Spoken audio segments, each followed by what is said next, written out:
Mas vamos abrir nossas Bíblias. Efésios, capítulo 5.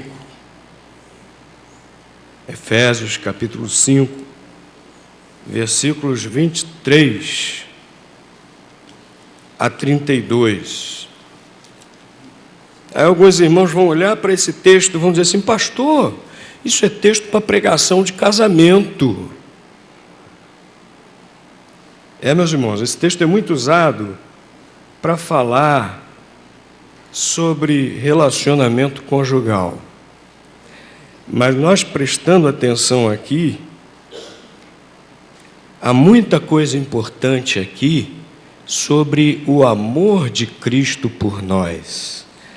Esse amor de Cristo por nós é usado como modelo para o amor que deve existir no casamento. Apóstolo Paulo vai fazendo um paralelo, uma comparação. E aqui nós encontramos coisas importantíssimas sobre o amor de Cristo em nossas vidas. E é isso que nós vamos ver um pouquinho hoje. Então vamos ler esse texto, Efésios, capítulo 5, versículos 23 a 32. Porque o marido é a cabeça da mulher, como também Cristo é a cabeça da igreja, sendo ele próprio o Salvador do corpo, de sorte que, assim como a igreja está sujeita a Cristo, assim também as mulheres sejam em tudo sujeitas a seus maridos. Vós, maridos, amai vossas mulheres, como também Cristo amou a igreja, e a si mesmo se entregou por ela, para a santificar, purificando-a com a lavagem da água pela palavra, para apresentar a si mesmo igreja gloriosa, sem mácula, nem ruga, nem coisa semelhante, mas santa e irrepreensível. Assim devem os maridos amar as suas próprias mulheres como a seus próprios corpos. Quem ama a sua mulher, ama-se a si mesmo, porque nunca ninguém aborreceu a sua própria carne. Antes, a alimenta e sustenta, como também o Senhor a igreja, porque somos membros do seu corpo. Por isso deixará o homem seu pai e sua mãe, e se unirá à sua mulher, e serão dois numa só carne. Grande é este mistério, digo, porém, a respeito de Cristo e da igreja. É um mistério porque Cristo nos ama. O versículo 32 diz: grande é este mistério, digo, porém, a respeito de Cristo e da igreja. Todo esse plano de Deus de formar a igreja, da igreja atuando no mundo, tudo isso é um grande mistério que foi se revelando, foi se concretizando. Mas no fim das contas é realmente um grande mistério porque Cristo nos ama. Nós poderíamos até começar a teologizar e apresentar motivos. Deus nos ama porque nos criou, etc. Mas é um grande mistério. Por que que Deus amou pecadores? O pecado ofende a Deus terrivelmente. Perdemos o privilégio de seres criados à imagem e semelhança de Deus. Nós perdemos esse privilégio a partir de quando o ser humano pecou. Ao pecar, lá no Éden, aquele primeiro casal, e hoje também, quando as pessoas pecam, estão renunciando a esse privilégio maravilhoso. e ofendendo a Deus terrivelmente. Mesmo assim, Deus nos amou. É um mistério porque Cristo ama tanto a pecadores e resolveu se submeter ao plano de Deus e dar a sua própria vida, sofrendo o castigo por pecadores, para formar a igreja. É um mistério. O apóstolo Paulo está falando a respeito disso. Mas o fato é que a palavra de Deus diz que Ele nos ama. Lá em Romanos capítulo 5, versículo 8, diz que a maior prova do amor de Deus qual é? Cristo morrer por nós, sendo nós ainda pecadores. É um mistério, mas é uma grande prova, a maior prova do amor de Deus por nós. E esse texto afirma que Deus nos ama. Esse texto diz, versículo 25, que Cristo amou a igreja. Cristo nos amou antes mesmo de sermos igreja, quando nós ainda éramos pecadores. Cristo amou a igreja e a si mesmo se entregou por ela. O sacrifício de Cristo na cruz, que nós relembramos hoje por meio da ceia do Senhor, é a grande prova do amor de Deus, é a grande prova do amor de Cristo por nós. E nós somos chamados, nós somos atraídos por esse amor de Cristo revelado na cruz. É o grande chamado de Deus para nós. E esse texto, quando fala do amor de Cristo, ele fala também da ação do amor de Cristo em nossas vidas. Ele não fala do amor de Cristo em termos teóricos, em termos teológicos, filosóficos, mas fala do amor de Cristo por nós de uma maneira muito prática. Como age esse amor de Cristo em nossas vidas? Em primeiro lugar, esse amor de Cristo age em nossas vidas nos trazendo salvação. Isso nós sabemos bastante, né? E devemos lembrar sempre, e devemos agradecer sempre a Ele por isso. O versículo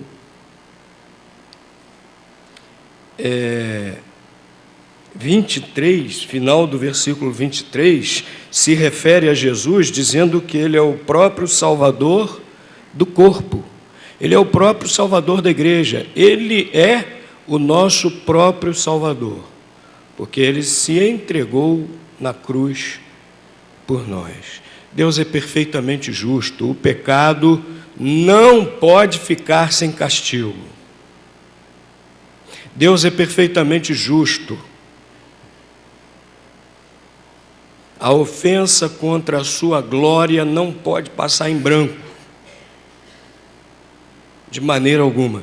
Mas a Bíblia diz também que Deus é amor. Eu gosto muito daquele hino do cantor cristão, é logo no início, não estou lembrado do número agora, que diz que em Cristo concilia-se a santa justiça de Deus também com o seu amor.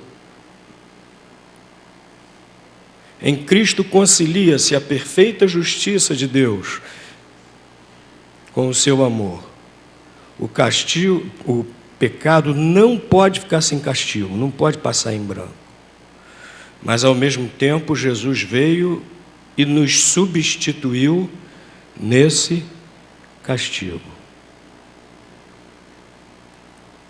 O amor de Cristo nos traz salvação, seu sacrifício na cruz.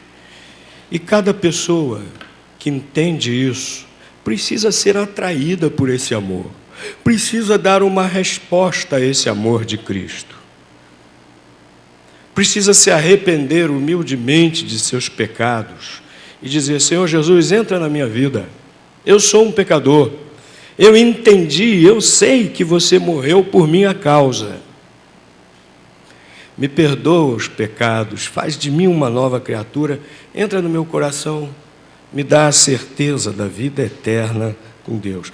Jesus afirma lá no Evangelho de João: qualquer que vier a mim, de maneira nenhuma lançarei fora. Se há aqui alguém entre nós que ainda não entregou sua vida a Jesus, faça isso. Deixe-se atrair por esse grande amor de Jesus. Deixe Ele ser o Salvador. Mas o amor de Cristo em nossas vidas também nos traz a santificação. É interessante, né? Falando ainda do relacionamento conjugal, o apóstolo Paulo fala novamente como Cristo se entregou por amor pela sua igreja, por nós, para fazer o que também? Versículos 26 e 27. Para a santificar. Jesus Cristo morreu na cruz para nos santificar, para nos separar para Deus. Agora nós somos de Deus, não mais do pecado. E ao aceitarmos o perdão de Jesus na cruz, isso vale em nossas vidas. Nós somos santificados por Cristo. Ele nos separa para Deus, nos separa do pecado.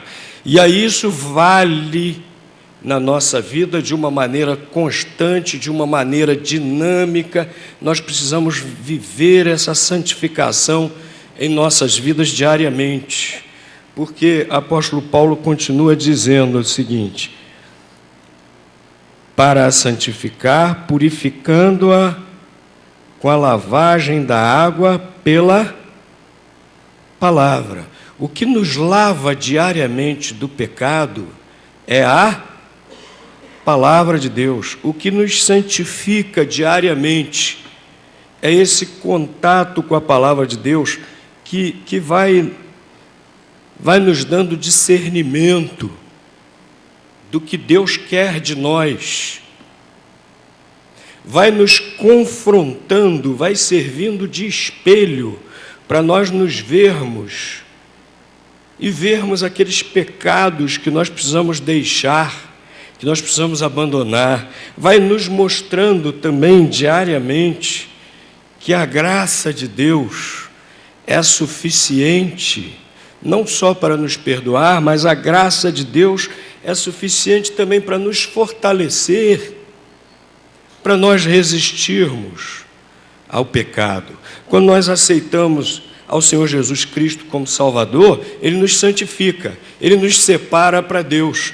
E diariamente, pelo estudo da Palavra de Deus, não só pelo estudo, mas pela prática da Palavra de Deus, nós vamos sendo purificados, nós vamos sendo cada vez mais lavados, né, dos pecados, das manifestações do pecado, que muitas vezes ainda trazemos em nossa conduta, em nossas vidas. É um processo para a vida toda. O apóstolo Paulo diz lá na carta aos Filipenses: não julgo que já haja alcançado, mas uma coisa faço, esquecendo-me das coisas que para trás ficam, prossigo para o alvo, pelo prêmio da soberana vocação de Deus em Cristo Jesus.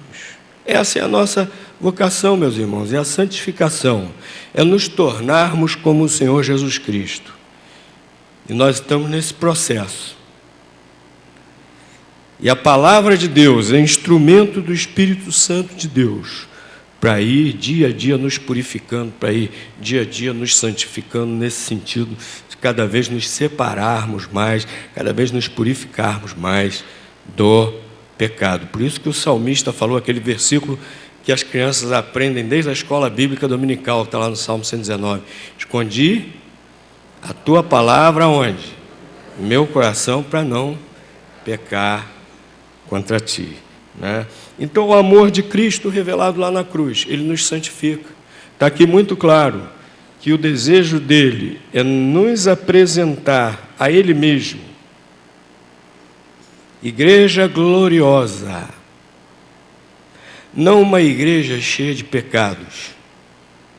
Que maravilha, né? Ele nos pega cheio de pecados e está trabalhando para no dia da sua volta, no dia da sua volta, está diante dele uma igreja gloriosa, perfeita, totalmente santa. Ele está trabalhando para isso. E nós devemos permitir que Ele faça isso em nossas vidas. Nós, como igreja, não devemos nos acomodar à sujeira do mundo, aos valores distorcidos, aos valores pecaminosos desse mundo, ao comportamento do mundo que ofende profundamente a Deus. E hoje muitas igrejas querem encher rapidamente. E com isso, além de mudarem o conteúdo da nossa proclamação,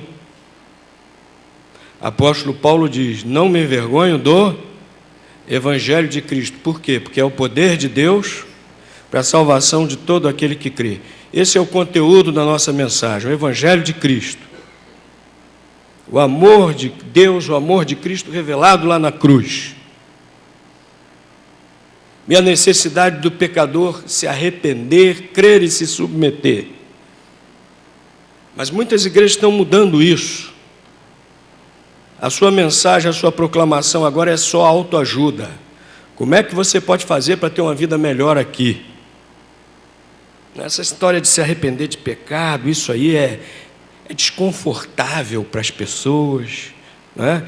E além de mudar o conteúdo, também fazem concessões. Jesus falou do caminho estreito e do caminho largo, e disse que o caminho que leva ao reino de Deus, que leva à salvação, é estreito e a porta também é pequena. Tem muitas igrejas, muitos líderes por aí querendo tornar o caminho estreito em caminho largo, e fazendo muitas concessões, e aceitando toda essa sujeirada que está por aí dentro da igreja. E muitos membros de igreja satisfeitos com isso. Essas igrejas estão, como diz a rapaziada, bombando. Bombando. Vale sexo entre os namorados, vale ir aos bares, vale ir às boates, às festas, essa coisa toda, e vale tomar um negocinho, vale inclusive ter em casa, né? Uma vez ouvi inclusive um desses me dizer assim: eu não me embebedo. Fazer o quê, né?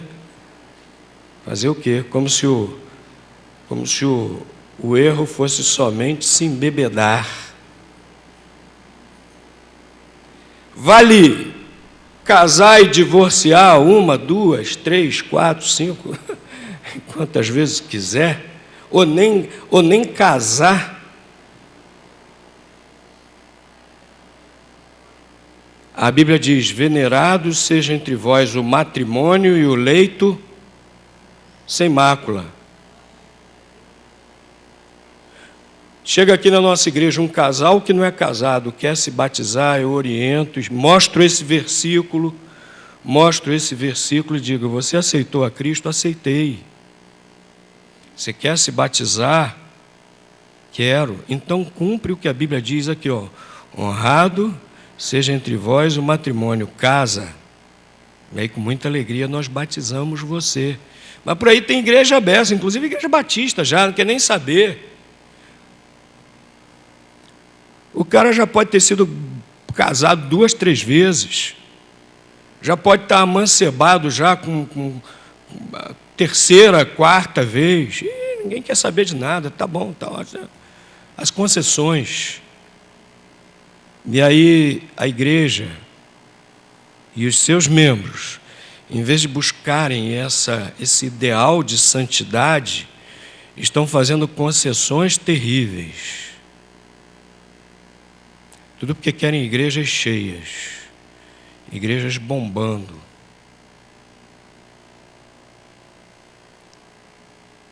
Meus irmãos, aqui é lugar de graça, aqui é lugar de misericórdia de Deus atuando. Mas a graça de Deus, a misericórdia de Deus também reconstrói vidas. a graça de Deus, o amor de Cristo, nós vemos aqui na palavra de Deus, que tem o objetivo de fazer o quê? Lavar, purificar, santificar. O amor de Cristo faz isso em nossas vidas. E ao invés, meus queridos, de fazermos concessões, muitas vezes fazemos a nós próprios, né? Nossa mente é cheia de mecanismos de defesa para justificar a nós mesmos. Ao invés de nós fazermos essas concessões aos nossos mecanismos de defesa, nós precisamos permitir que o amor de Cristo atue em nossas vidas, produzindo em nós santificação. Ele quer produzir. É necessário nós querermos, é necessário nós permitirmos. E aí Ele realiza sempre isso em nossas vidas, em nossa igreja. Mas o amor de Cristo também nos fortalece.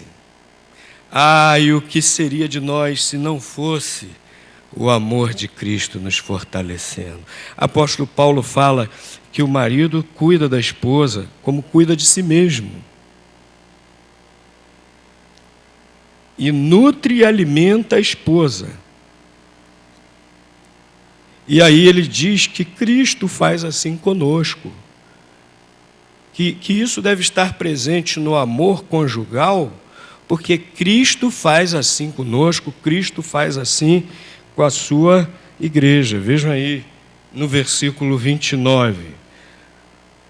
Porque nunca ninguém aborreceu a sua própria carne, antes a alimenta e sustenta, como também o Senhor a... que maravilha! O Senhor Jesus está sempre sustentando, sempre fortalecendo a igreja, sempre nos fortalecendo, cuidando de nós. O que seria de nós se não fosse esse cuidado amoroso do Senhor Jesus? Já teríamos sucumbido. Tantos momentos difíceis temos que atravessar. E muitas vezes as perseguições à igreja de Cristo. Olha, meus irmãos, o que nós estamos vivendo hoje aqui, o que vivemos hoje no Ocidente, vamos dizer assim, com essa liberdade religiosa, podendo nos reunir, construir templos, nos reunir, cultuar a Deus livremente, pregar a nossa fé livremente. Isso é uma exceção na história do cristianismo. Não é a regra, não. É uma exceção, é como se fosse um parêntese dentro da história. Porque o cristianismo sempre foi duramente perseguido. As igrejas de Cristo, a instituição igreja, sempre foi duramente perseguida. Os cristãos sempre foram duramente perseguidos. Pouco depois que Cristo iniciou a primeira igreja lá em Jerusalém, o que aconteceu? Um extremista religioso chamado Saulo, e o texto de Atos diz que ele respirava ódio, né? Saulo começou a perseguir e assolar a igreja, os cristãos tiveram que se dispersar. E aí Deus mostrou a sua misericórdia, né, transformando Paulo no apóstolo que foi pregar o evangelho aos gentios. Mas já começou cedo a perseguição. Em várias epístolas nós vemos esses indícios. O livro do Apocalipse foi escrito aos crentes sendo duramente perseguidos. Apóstolo Paulo e o apóstolo Pedro foram mortos na primeira grande perseguição. Foi breve, mas foi grande, organizada por Nero. Paulo tinha cidadania romana, foi degolado. Pedro não tinha. Segundo a história, foi crucificado de cabeça para baixo, para escarnecerem da crucificação de Cristo. E por aí vai. Uma vez nós passamos aqui na igreja um documentário chamado Espelho dos Mártires, que mostra bem como ao longo da história os cristãos têm sido duramente perseguidos. Não é só agora lá pelos extremistas muçulmanos, não.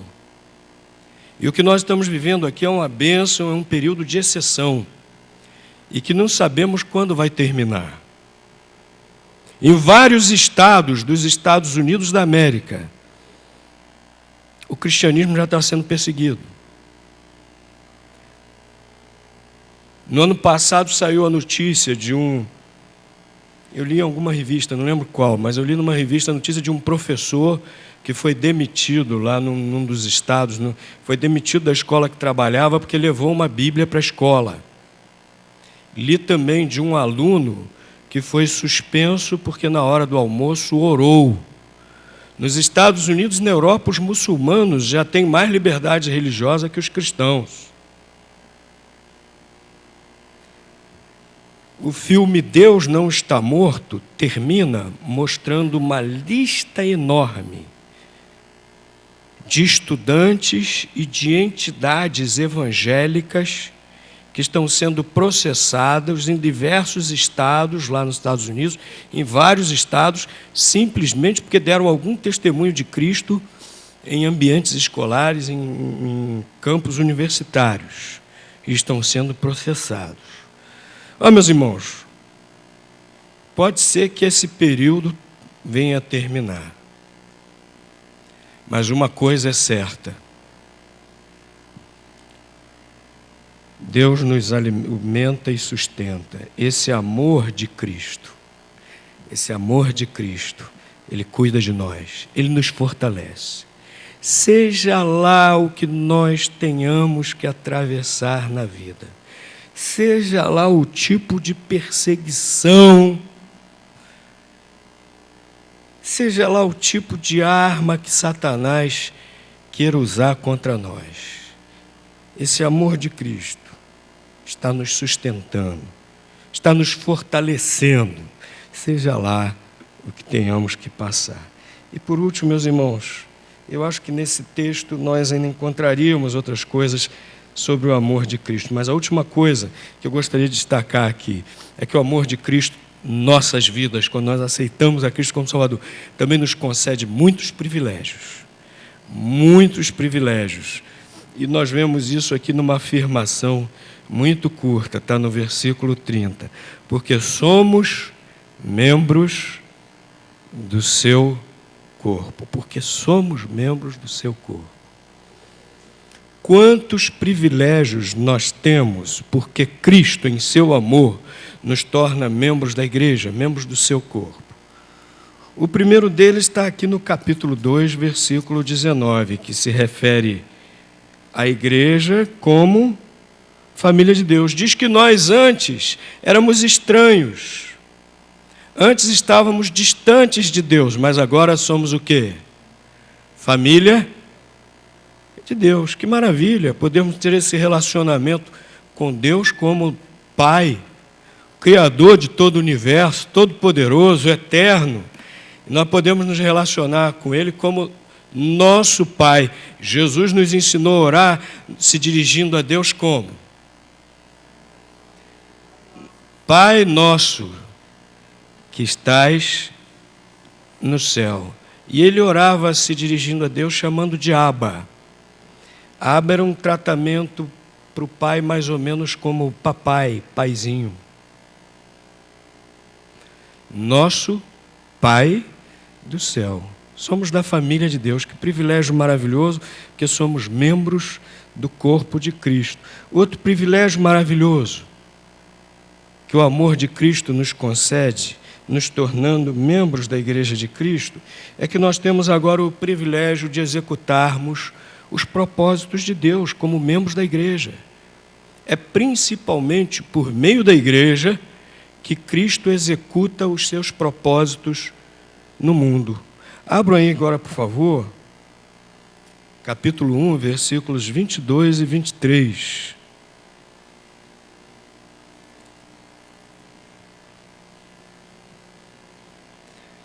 Falando a respeito de Cristo, olha o que diz. sujeitou todas as coisas a seus pés e sobre todas as coisas o constituiu como cabeça da igreja, que é o seu corpo, a plenitude daquele que cumpre tudo em todos. Olha, Jesus Cristo é o cabeça da igreja e por meio da igreja Ele está cumprindo, Ele está realizando os seus propósitos. Que privilégio, meus irmãos! O amor de Cristo nos torna membros do corpo, membros da igreja. E assim nós estamos executando no mundo os propósitos de Cristo. Estamos sendo Cristo no mundo. Estamos vivendo assim realmente? Estamos sendo Cristo no mundo? É um privilégio muito grande. E sendo membros do corpo de Cristo, um grande privilégio também. Abram aí no capítulo 3, versículo 21.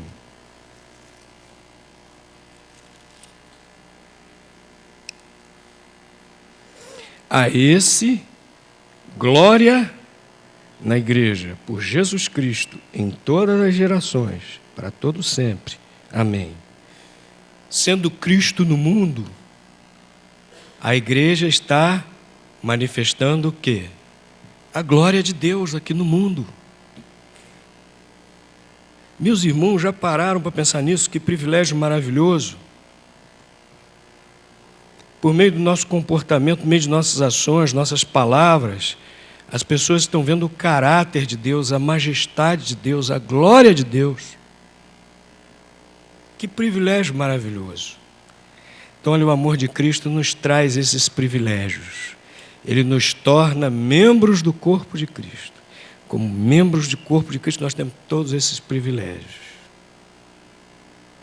Meus queridos, enquanto celebramos a ceia do Senhor, vamos pensar nessas coisas. Vamos refletir nessas coisas. Tudo isso tem sido realidade em nossas vidas? Sim, que maravilha, que bênção. Sejamos sempre, diariamente, todos os instantes, agradecidos a Deus, sempre louvando a Deus, sempre adorando a Deus por essas coisas. E vamos permitir que sempre a graça de Deus atue em nossas vidas de tal maneira que tudo isso seja cada vez mais frequente, cada vez mais real em nossas vidas.